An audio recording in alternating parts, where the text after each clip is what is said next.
आकाशवाणी केंद्र भोपाल से प्रस्तुत हैं प्रादेशिक समाचार। पहले मुख्य समाचार।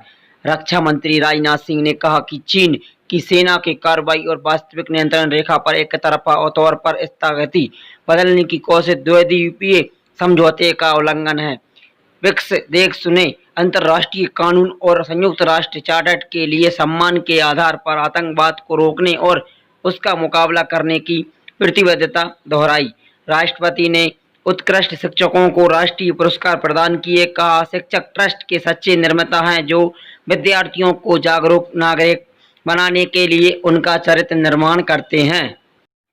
राष्ट्रपति, उपराष्ट्रपति और प्रधानमंत्री ने पूर्व राष्ट्रपति डॉक्टर सर्वपल्ली राधाकृष्णन की जयंती पर उन्हें श्रद्धांजलि अर्पित की। सूचना और प्रसारण मंत्री प्रकाश जावड़ेकर ने शोधन और नवाचार के लिए अधिक राशि उपलब्ध कराने की सरकार से प्रतिबद्धता दोहराई। देश में कोविड-19 रोगियों के स्वस्थ होने की दर 77.23% हुई। जापान सरकार अपनी कंपनियां चीन से हटाकर भारत और बांग्लादेश में स्थापित करने वाले कारोबारियों को सब्सिडी देगी। रक्षा मंत्री राजनाथ सिंह और चीन के रक्षा मंत्री जनरल वेड फंडानी ने भारत चीन सीमा की घटनाओं और दोनों देशों के संबंधों पर विस्तार से बातचीत की है। दोनों मंत्रियों ने शंघाई सहयोग संगठन की बैठक में कल मॉस्को में मुलाकात की। रक्षा मंत्री के कार्यालय ने बताया कि श्री सिंह ने इस बात पर जोर दिया कि चीन के सैनिकों की बड़ी संख्या में तैनाती, उनका आक्रमण व्यवहार और स्थिति बदलने की एकतरफा कोशिश सहित चीन की सेना की कार्रवाई द्विपक्षीय समझौते का उल्लंघन है।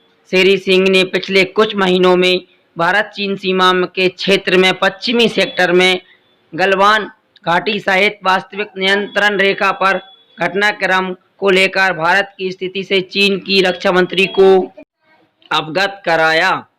रक्षा मंत्री ने कहा कि दोनों पक्षों को नेताओं की समिति से निर्देश लेना चाहिए कि द्विपक्षीय संबंध को आगे ले जाने के लिए भारत चीन सीमा क्षेत्र में शांति बनाए रखना आवश्यक है और दोनों पक्षों को अपने मतभेद विवाद के रूप में नहीं बनाने देना चाहिए। श्री राजनाथ सिंह ने सलाह दी कि चीन को द्विपक्षीय समझौते और प्रोटोकॉल के अनुसार प्लोंगोंग झील और सीमा क्षेत्र में तनाव कम करने सहित सभी संपर्क वाले क्षेत्रों को पूरी तरह तनाव मुक्त करने के लिए भारत के साथ मिलकर काम करना चाहिए।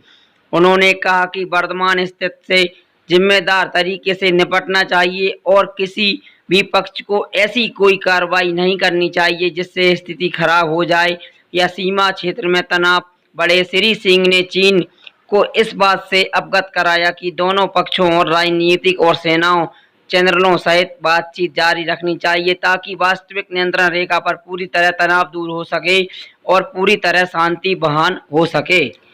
रक्षा मंत्रालय ने एक बयान के अनुसार चीन के रक्षा मंत्री से कहा कि दोनों पक्षों को प्रधानमंत्री नरेंद्र मोदी और चीन के राष्ट्रपति शी जिनपिंग की बीच बनी सहमति का निष्ठा से पालन करना चाहिए।